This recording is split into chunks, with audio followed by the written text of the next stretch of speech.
What's up, guys? Back again with another installment in the motorized bicycle build series. I've got two new products that came in. One is my brake. This is a Tektro Long Reach Beach Cruiser brake caliper. I think it's called a caliper. And I needed this because my tires are so fat that a traditional caliper couldn't fit around them. And also, this worked out perfectly.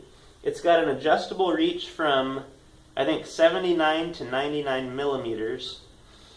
And it works perfectly here in my original kickstand mounting hole.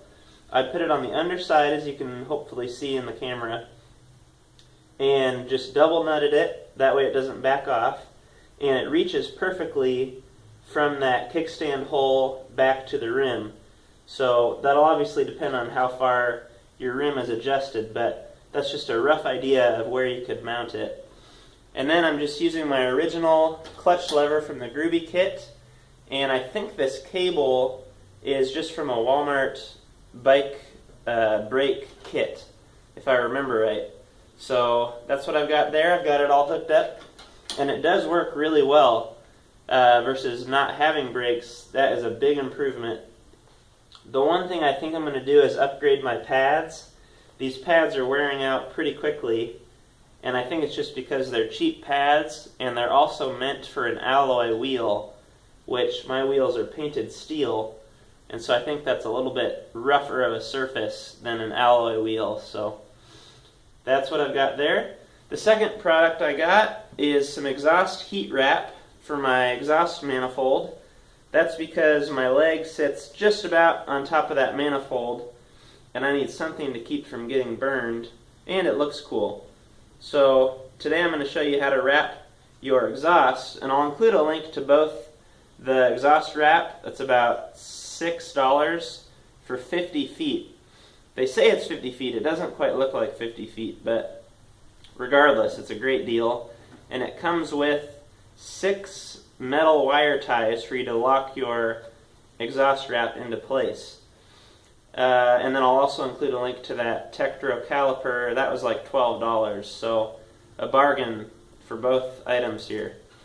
Okay, first thing we're going to do when wrapping our exhaust is cut a piece to length, and this is my second take at this. My first piece was, I think, roughly 5 feet, and so I've added about 2 feet to that. Just a rough idea. I'm just guessing here.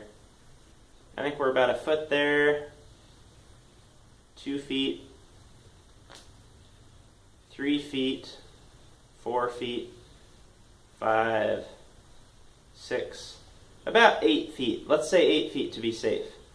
So if you have this particular exhaust, cut a piece to 8 feet.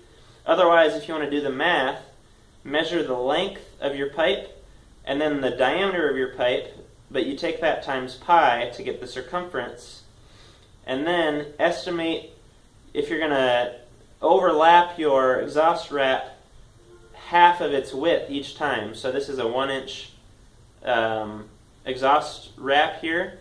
If we overlap that a half an inch each time, you have to double whatever your length is. So let's say this is a 1-inch pipe. Let's say it's 12 inches long. That would be 3 inches around, roughly, actually 3.4 inches around, times 12. So 36 inches, but we're going to overlap, so double it. That's 72, 6 feet. We're a little bit over 6 feet here to be safe. So that's how you would do that. Enough rambling. First thing we're going to do is wet this down. Just run it under some water. What that allows it to do is stretch when you're putting it on, and then as it dries out, it'll compact again. It'll squeeze tight and make an extra tight fit around your exhaust. So I'm going to run this over to the sink.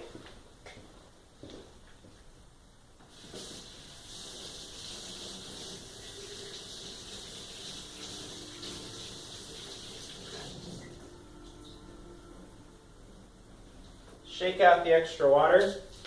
This is fiberglass, or it has fiberglass in it. I'm not exactly sure.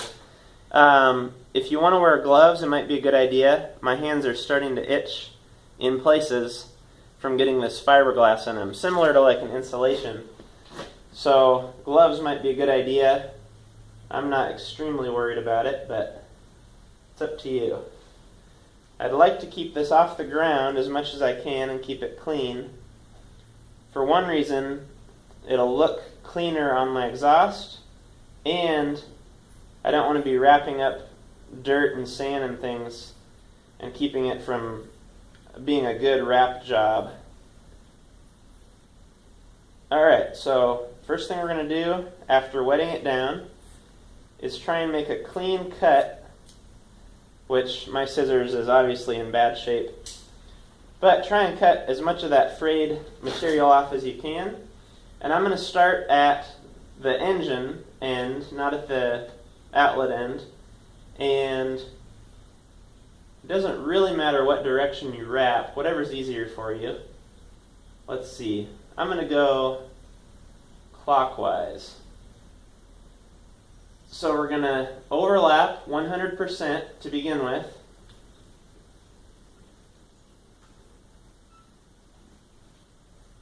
And it's going to want to just spin around the pipe, so you got to hold it for the first couple times.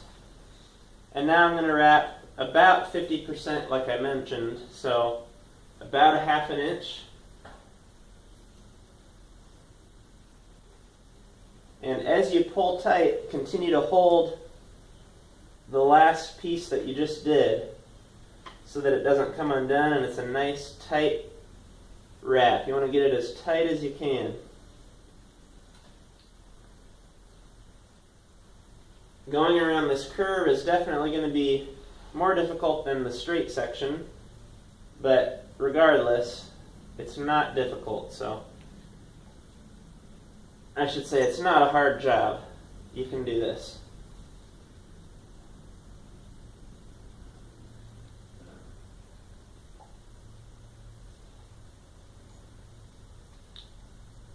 Now, if I wanted to, you can see here the pipe only gets hot to about here.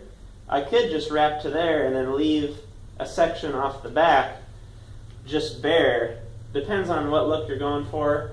I'm going to wrap the whole thing.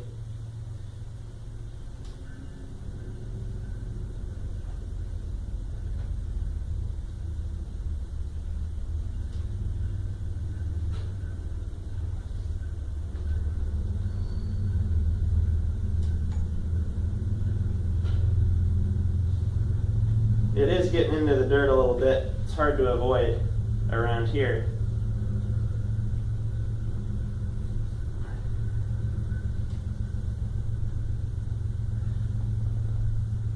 Trying to keep each overlap consistent. That's more so for looks than anything. But you don't want to get too thin or it'll come undone. If I just overlapped maybe 1/4 of an inch and it slips at all, that's not going to be good.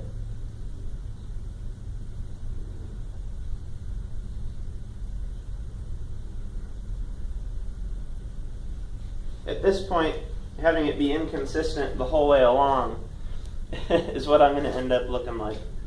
But that's okay. It's not a show bike or anything. It's a vintage looking motorbikes.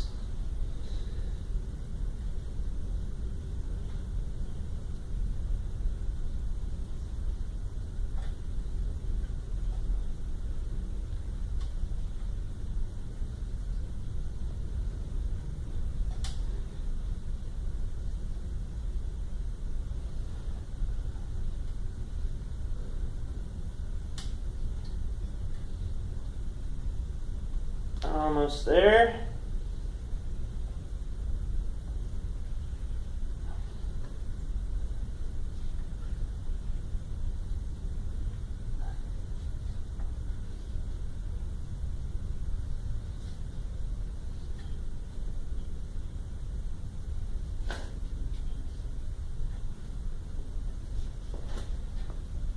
Looks like my length was about perfect.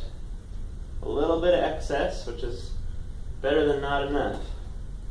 Now, as you're pulling, if you're using this particular exhaust, as you're pulling on it, make sure you're not pulling against the engine. you don't want to snap your exhaust stud. So I'm supporting it as I'm pulling. Looks like we're going to have to go back a couple courses here. We're just half an inch short, so go back a little bit and decrease our overlap to make it to the end.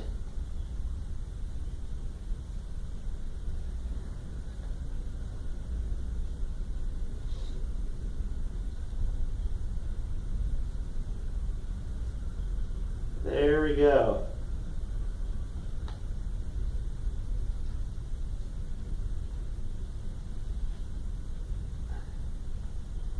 Okay, now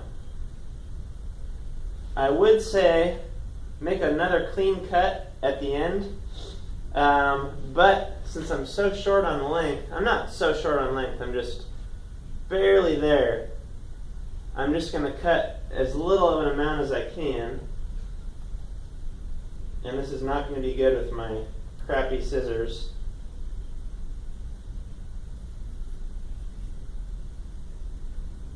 Pretty much whatever you do, this stuff's going to fray again. So try to cut it as late in the game as you can when you're about to secure it to keep it from fraying. And it's not like a rope where you can just burn the end because it's heat proof, so that's not going to work.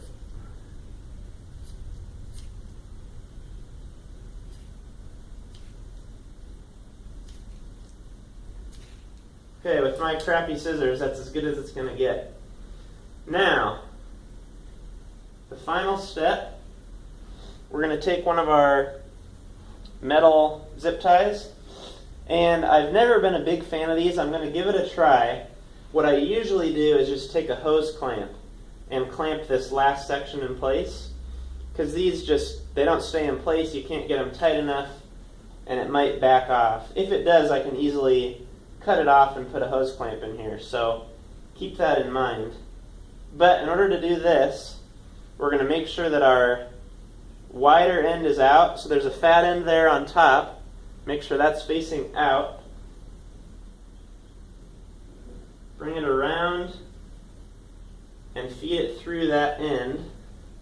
I'm going to just center it on my last wrap, so it's right in the middle of that. Then what you want to do is pull it as tight as you can and then bend it over. So I pulled it as tight as I could and then just bent it in a 180 back in the other direction.